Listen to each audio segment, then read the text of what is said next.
آئیے میرے ساتھ کلام خدا کو کھولتے ہیں. نکالیے جی مقدس متی رسول کی انجیل اس کا 3 باب اس کی پہلی آیت سے لے کر 12ویں آیت تک کوئی تلاوت کرے مائک میں تاکہ سب کو سمجھ آئے. یقیناً آج کی رات آپ بہت برکت پانے والے ہیں. میں ایمان رکھتا ہوں آپ سیکھیں گے بھی برکت بھی پائیں گے. 12ویں آیت تک. ان دنوں میں یوحنا بپتسمہ دینے والا آیا اور یہودیہ کے بیابان میں یہ منادی کرنے لگا کہ توبہ کرو کیونکہ آسمان کی بادشاہی نزدیک آ گئی ہے. یہ وہی ہے جس کا ذکر یسعیاہ نبی کی معرفت یوں ہوا کہ بیابان میں پکارنے والے کی آواز آتی ہے کہ خداوند کی راہ تیار کرو، اس کے راستے سیدھے بناؤ. یہ یوحنا اونٹ کے بالوں کی پوشاک پہنے اور چمڑے کا پٹکا اپنی کمر سے باندھے رہتا تھا اور اس کی خوراک ٹڈیاں اور جنگلی شہد تھا. اس وقت یروشلم اور سارے یہودیہ اور یردن کی گرد و نواح کے سب لوگ نکل کر اس کے پاس گئے اور اپنے گناہوں کا اقرار کر کے دریائے یردن میں اس سے بپتسمہ لیا.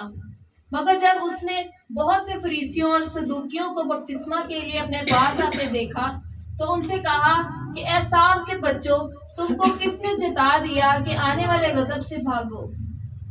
بس توبہ کے موافق پھل لاؤ اور اپنے دلوں میں یہ کہنے کا خیال نہ کرو کہ ابراہیم ہمارا باپ ہے، کیونکہ میں تم سے کہتا ہوں کہ خدا ان پتھروں سے ابراہیم کے لیے اولاد پیدا کر سکتا ہے.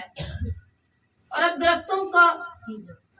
درختوں کی جڑ پر کلہاڑا رکھا ہوا ہے، بس جو درخت اچھا پھل نہیں لاتا وہ کاٹا اور آگ میں ڈالا جاتا ہے. میں تو تم کو توبہ کے لیے پانی سے بپتسمہ دیتا ہوں، لیکن جو میرے بعد آتا ہے وہ مجھ سے زور آور ہے. میں اس کی جوتیاں اٹھانے کے لائق نہیں. وہ تم کو روح القدس اور آگ سے بپتسمہ دے گا. اس کا چھاج اس کے ہاتھ میں ہے اور وہ اپنے کھلیان کو خوب صاف کرے گا اور اپنے گیہوں کو تو کھتے میں جمع کرے گا، مگر بھوسی کو اس آگ میں جلائے گا جو بجھنے کی نہیں. پاکلام کا پڑھا اور سنا جانا ہم سبوں کے لیے بڑی برکت کا باعث بنے. اس حوالہ کے اندر بہت ساری باتیں ہیں. ہم بہت ساری باتیں تو نہیں، 2 یا 3 باتیں ہم سیکھیں گے. پہلی بات ہم اس میں سے سیکھیں گے توبہ. یہ ایک عام سی بات ہے. توبہ کے متعلق پیغام سننا اچھا نہیں لگتا، کامن سی بات ہے.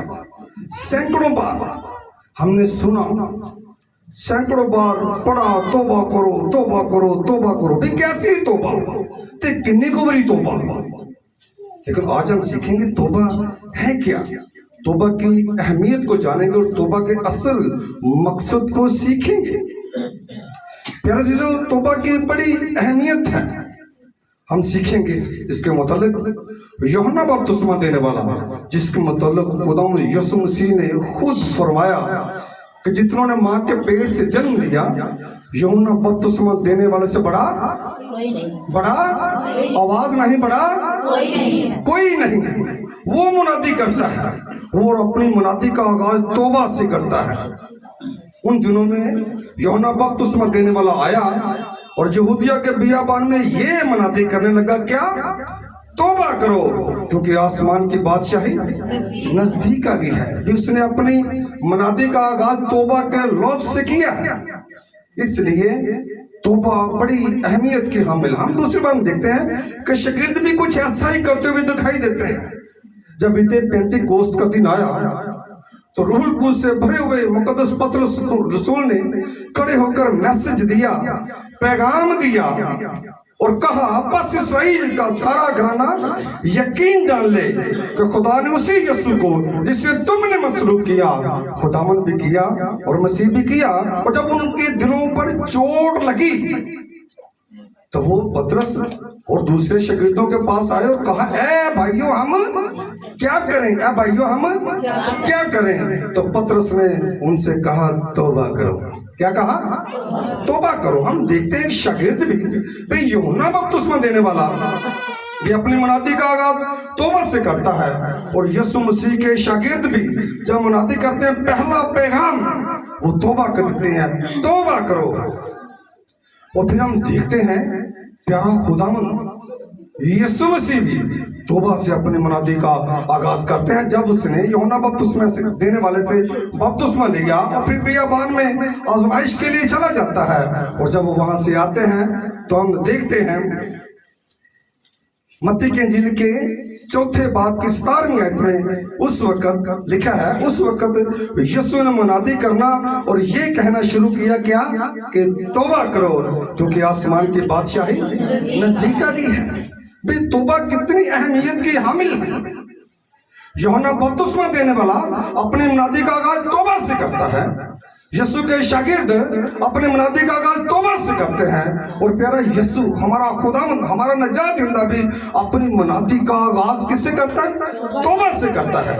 कितनी खास शख्सियात हैं ये, और सारी अपनी मुनादी का आगाज तौबा से करते हैं। तो प्यारे चीजों, हम तौबा को किस तरह अंडरस्टैंड करते हैं, किस तरह समझते हैं? तौबा है क्या? यूनानी जुबान में जिस लफ्ज का तर्जुमा तौबा हुआ है वो मेटानोया। क्या लफ्ज है? मेटानोया। हम तौबा इसे कहते हैं कि अपने गुनाहों का इकरार करना और फिर उनको तर्क कर देना, हम इसे तौबा कहते हैं। हाँ, ये तौबा है, लेकिन इससे भी बढ़कर बहुत सारी बातें हैं जो इस लफ्ज का मतलब है। मेटानोया का जो मतलब है वो इससे कहीं अलग है।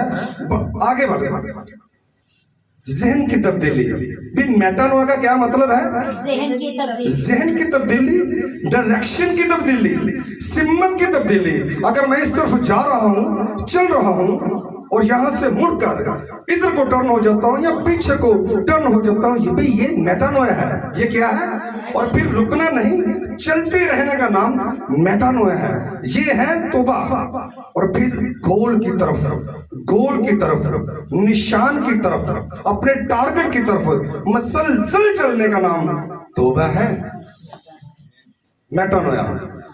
और प्यारे चीजों, हम देखते हैं मुकद्दस पौलुस रसूल फिलिप्पियों की कलीसिया को खत लिखते हुए 3 बाब की 14वीं आयत में लिखता है, मैं निशान की तरफ दौड़ा जाता हूँ, मैं निशान की तरफ दौड़ा जाता हूँ ताकि इनाम हासिल करूँ। इनाम हासिल करने के लिए वो निशान की तरफ दौड़ा चला जाता है, रुकता नहीं है, थकता नहीं है, मुड़ता नहीं है, बैठ नहीं जाता है, बल्कि मसलसल चला जाता है। किस लिए? ताकि इनाम को हासिल करें। हम देखते हैं रेस होती है, दौड़े लगती हैं, खेल लगी, दौड़े लगते हैं। क्या कभी आपने देखा है कि कोई खिलाड़ी दौड़ते दौड़ते रुक जाए और उसे इनाम मिले? कभी देखा आपने? उसे इनाम नहीं मिलता है। या कभी आपने ऐसा देखा है कि खिलाड़ी दौड़ते दौड़ते, रेस लगी हुई भी कंपटीशन है, रेस लगी हुई है, और कोई खिलाड़ी थक कर बैठ जाए और उसे इनाम मिले? क्या मिलता उसे इनाम? उसे इनाम नहीं मिलता, मसलसल दौड़ना पड़ता है और फिर विन करेगा, फिर उसे इनाम मिलेगा। इसलिए मुकद्दस पौलुस रसूल कहते हैं, मैं निशान की तरफ दौड़ा हुआ चले जाता हूं। थकने वाले को, रुकने वाले को, मुड़ने वाले को इनाम नहीं मिलता है।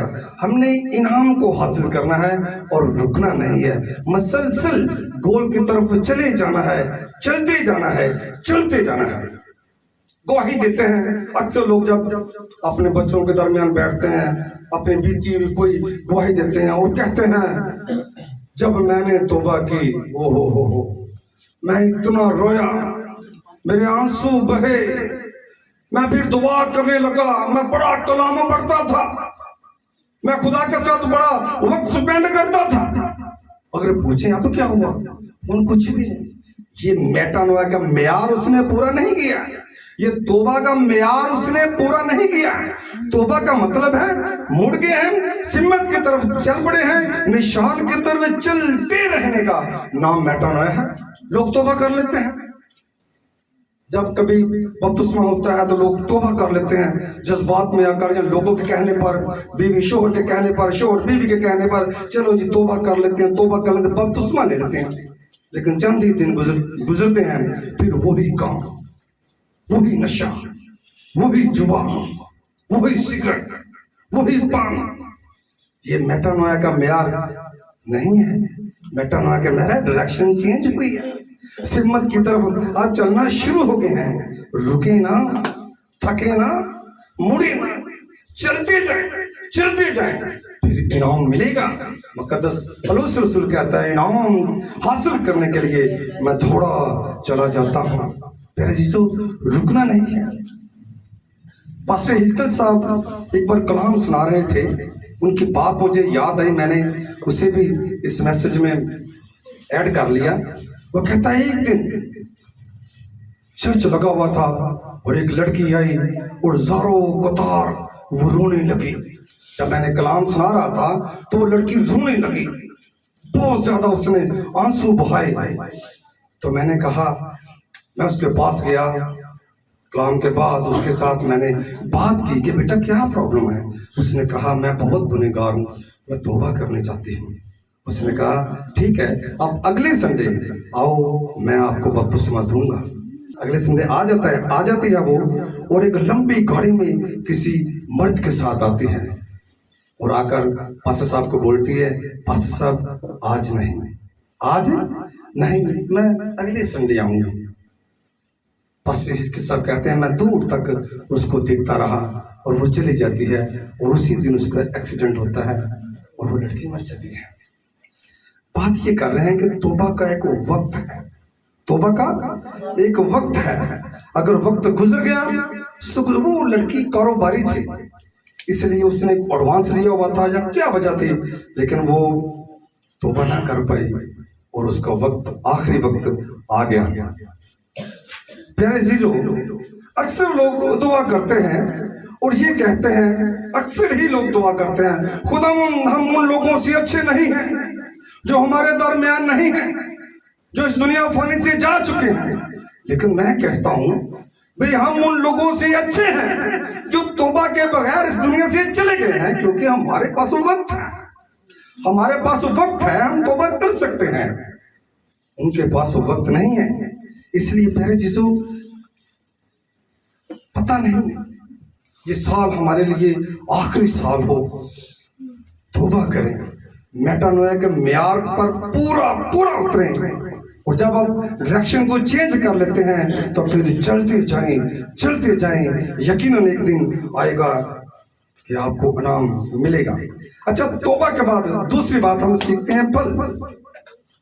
8वीं आयत में हमने पढ़ा, लिखा है, बस तौबा के मुआफिक फल लाना। भाई ये फल बड़ा जरूरी है, 66 बार इसका जिक्र है कलाम के अंदर। फल लाना बहुत जरूरी है। अगर 10वीं आयत को भी हम पढ़ते हैं तो पढ़ लेते हैं, और लिखा है, और अब दरख्तों की जड़ पर कलहाड़ा रखा हुआ है, बस जो दरख्त अच्छा फल नहीं लाता वो काटा और आग में डाला जाता है। फल बहुत जरूरी है। अक्सर लोग तौबा कर लेते हैं, कई साल गुजर जाते हैं, उम्र गुजर जाते हैं, बूढ़े हो जाते हैं, मर जाते हैं, तौबा तो कर लेते हैं, फल पैदा नहीं करते हैं। भी फल के बगैर माफी नहीं है। खुदावन फल आपकी जिंदगी में ढूंढता है, तलाश करता है, क्योंकि लिखा है, बस तौबा के माफिक फल लाओ, और जो फल नहीं लाता वो काटा और आग में। खाली तौबा काम कुन गया नहीं, खाली तौबा काम नहीं आएगी, तौबा के बाद फल लाना इंतहाई जरूरी है। मत्ती की अंजील के 21वीं आयत में एक वाक्य मिलता है, प्यारा खुदावन शहर की तरफ जा रहे थे, उनको भूख लगी, रास्ते में एक दरख्त था, अंजीर का दरख्त, जो हरा भरा था और तरोताजा दिखाई देता था। खुदावन को भूख लगी, वो फल ढूंढने के लिए उस दरख्त के पास गए, लेकिन उसके अंदर कोई फल नहीं था। और खुदावन ने कहा, आइंदा को कभी तुझ में फल ना लगे। और वो दरख्त उसी वक्त सूख गया, उसी वक्त सूख गया। प्यारे चीजों, प्यारा खुदावन यीशु मसीह एक दरख्त के फल से इतनी उम्मीद रखता है तो हमारी जिंदगियों में वो फल तलाश करता है, ढूंढता है। तेरा चीजों पेशतर इसके, मैं सोच रहा था जब इसको तैयार करा, कितना सख्त रवैया है खुदावन का, इतना नरम है वो, इतना मोहब्बत से भरा हुआ उसका दिल है, वो प्यार करता है। लेकिन यहाँ पर देखते हैं कि उसने लानत की है, आइंदा को कभी तुझ में फल न लगे। भाई कितना गुस्सा आता है उसे, अगर फल आपकी जिंदगी में नहीं है उसको गुस्सा आता है। हालांकि वो मोहब्बत से भरा हुआ है, वो गुस्सा नहीं करता है, लेकिन जब फल आपकी जिंदगी में नहीं होता उसे गुस्सा आ जाता है। उसने दरख्त से कहा आइंदा को कभी तुझ में फल ना लगे, और वो उसी वक्त सूख गया। पेशतर इसके प्यारे चीजों कि वो आपकी जिंदगी में फल तलाश करने के लिए आए, वो आपसे कह दे आइंदा को कभी तुझ में फल ना लगे और आप सूख जाएं। लाजिम है फल पैदा करें आपकी जिंदगी के अंदर, फल हो। अगर फल ना हो तो तौबा काम नहीं आएगी। तौबा के बाद लिखा है बस तौबा के माफिक फल लाओ।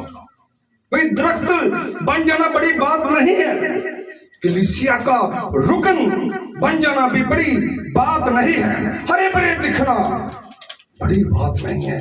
वो पता है क्या बड़ी बात है? बड़ी बात यह है कि हमारी जिंदगी में फल है कि नहीं, ये बड़ी बात है।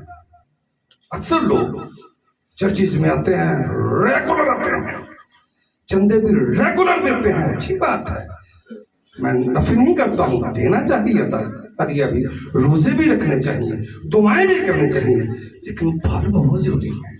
फल कहाँ है? आज अपनी जिंदगियों पर गौर करें, मेरा फल कहाँ है? क्या मुझ में फल लगा हुआ है? अगर लगा हुआ नहीं है उससे गुस्सा आता है, वो नरम मिजाज जो है ना उसका सख्त रवैया हो जाता है, और वो कह देता है आइंदा को कभी तुझ में फल ना लगे। यीशु की ख्वाहिश है, यीशु चाहता है हमारी जिंदगी के अंदर फल पैदा हो, और हमें चाहिए कि फल पैदा करें। तीसरी बात हम जल्दी से सीखते हैं, वक्त होने वाला है, अदालत। तीसरी बात, हम दो बातें हमने सीखी हैं। पहली बात तौबा, दूसरी बात क्या सीखी है? फल। तीसरी बात अदालत। भाई अदालत लाजमी है। अगर दूसरी आयत में जिसे हमने पढ़ा है, फिर से मैं पढ़ता हूँ, ध्यान से सुनिए, तौबा करो क्योंकि आसमान की बादशाही, लेकिन जो बादशाही नजदीक है, ये अदालत को पेश करती है। और फिर हम देखते हैं 10वीं आयत को भी दोबारा से पढ़ लेते हैं, और अब दरख्तों की जड़ पर कलहाड़ा रखा हुआ है, बस जो दरख्त अच्छा फल नहीं देता वो काटा और आग में डाला जाता है। ये आयत भी अदालत को पेश करती है। अदालत लाजमी है, भी अदालत आएगी, और अदालत से दो चीजें मिलती हैं भी, सजा और अजर। फल नहीं है, सजा मिलेगी। सजा क्या है? आग में डाला जाएगा, काटा और आग में डाला जाएगा। और सुनिए, कभी कभी फल आता है पर अच्छा नहीं होता है। फल भी दो तरह के होते हैं, अब इसकी तरफ से भी फल होते हैं। अच्छा फल नहीं है फिर भी काटा और आग में डाला जाएगा। अच्छा, एक बात बड़ी जबरदस्त हम सीखते हैं यहाँ पर। हम फजल के दौर में अक्सर कहते हैं फजल के दौर में माफी है, जो मर्जी कर लो, खैर है खैर है। हम फजल के दौर में, याद रखो फजल के दौर में जड़ पर कलहाड़ा रखा हुआ है। इस बात को सीखिए जरा। फजल के दौर में हम तो लिखा क्या है? जड़ पर कलहाड़ा रखा हुआ है, जो दरख्त अच्छा फल नहीं लाता काटा और आग में डाला जाता। हम फजल को बड़ा इजी ले लेते हैं। फजल के दौर में ही आग आएगी, फजल के दौर में ही अदालत आएगी, फजल के दौर में ही बादशाही होगी। इसलिए यीशु मसीह की बादशाही जितना वो पहले नरम था ना, उससे कहीं ज्यादा वो सख्त हो जाएगा। इसलिए फल पैदा करें, अपने जिन तौबा करें और फिर फल पैदा करें। अच्छा, पुराने अहदनामे में अजर की बात करते हैं, ये थी सजा।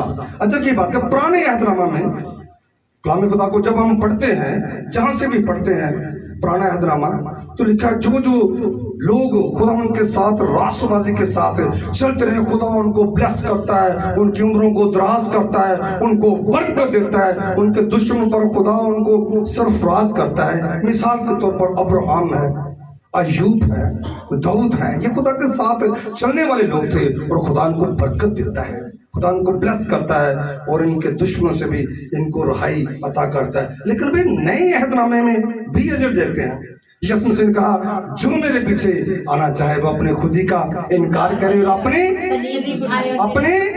वो सब बोली अपने सलीब उठाए।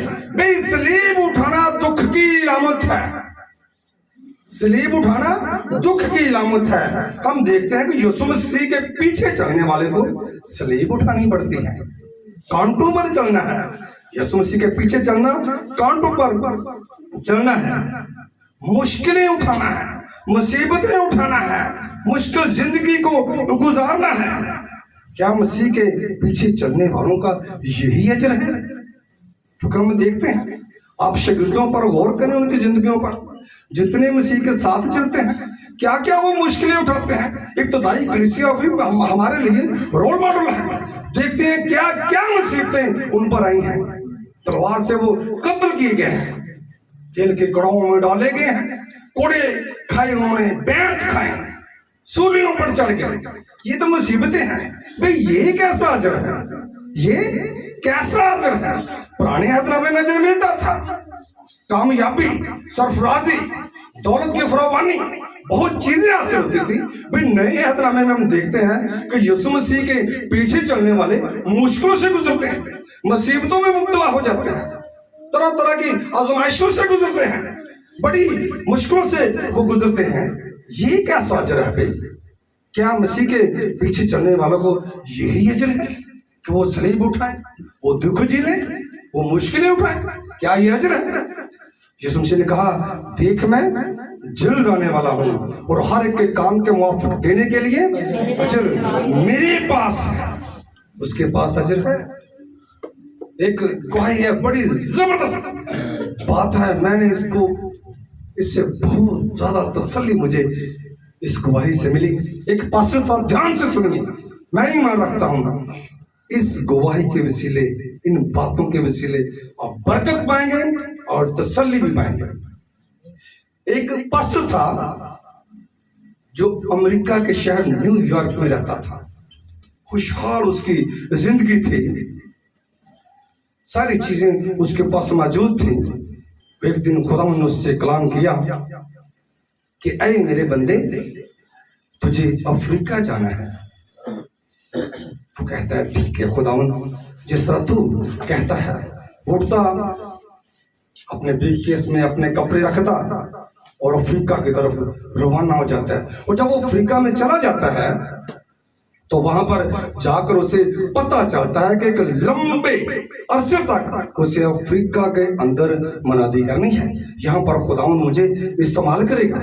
वो वापस जाता है और अपनी बीवी और अपने दोनों बेटों को भी अपने साथ ले लेता है और फिर अफ्रीका में चला जाता है।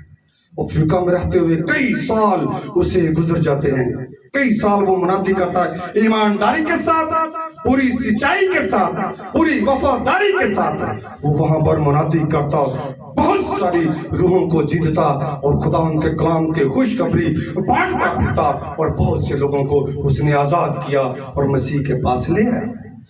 वक्त गुजरता गया, वक्त गुजरता गया, उसको दोनों बेटे मर जाते हैं।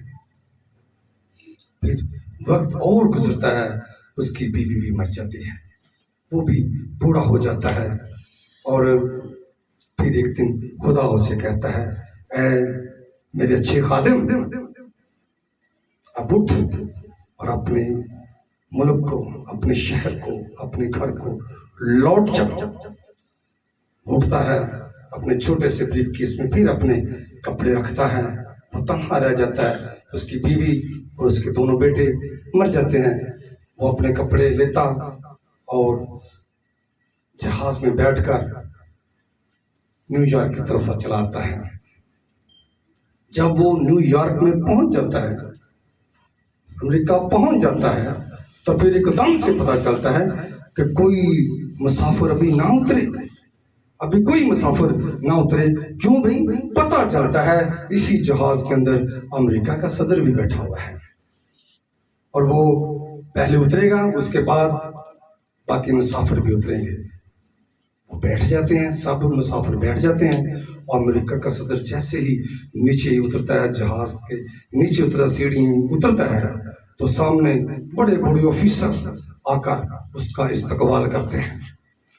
बड़े बड़े MNA MP और फौजी ऑफिसर आकर उसका इस्तकबाल करते हैं, उसके सामने आकर परेड करते हैं, उस पर फूलों की पत्तियां फेंकते और उसको मालाएं पहनाते, हाथ फूलों के हार पहनाते और एक शानदार उसका इस्तकबाल करते हैं अमेरिका के सदर का।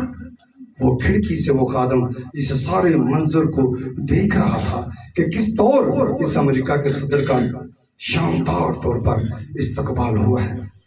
ये बात उसके दिल में लग जाती है, ये बात उसके दिल के अंदर आती है। कहता है, खुदावन, मैं 25 साल के बाद अपने घर को वापस लौट रहा हूँ, मेरे इस्तकबाल के लिए कोई भी नहीं। ये अमेरिकी सदर चंद दिन के लिए अफ्रीका गया और वहां से कोई मुआयदा करके कामयाबी से लौटता है और इसका क्या ही शानदार इस्तकबाल होता है। वो आंसू बहाता और रोता है। फिर सीढ़ियों से उतरते हैं, सब लोग अपने अपने घर चले जाते हैं, लेकिन वो एयरपोर्ट पर बैठे रखे हुए एक स्टूल पर बैठकर ज़ारों कतार रोता है, ज़ारों कतार आंसू बहाता है और सिसकियां ले लेकर रोता है और कहता है, खुदावन, 25 साल मैंने आपकी खिदमत की, दयानतदारी के साथ, वफादारी के साथ, ईमानदारी के साथ मैंने खिदमत की है, मेरे इस्तकबाल को कौन आया है?